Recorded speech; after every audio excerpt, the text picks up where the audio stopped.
ইফতারিতে অনেক বেশি Thai soup খেতে ইচ্ছা করতেছিল, বাট মায়ের হাতেরটা, দোকানেরটা না।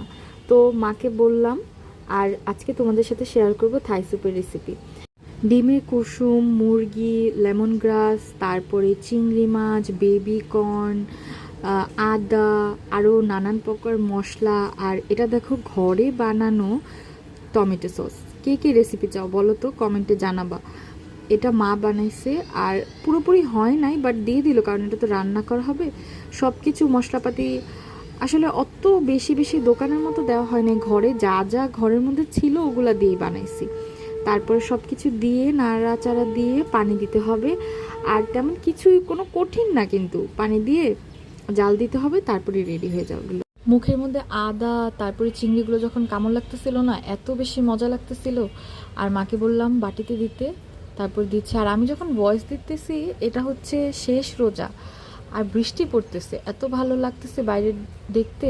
আশা করতেছি এটা যেন রহমতের বৃষ্টি।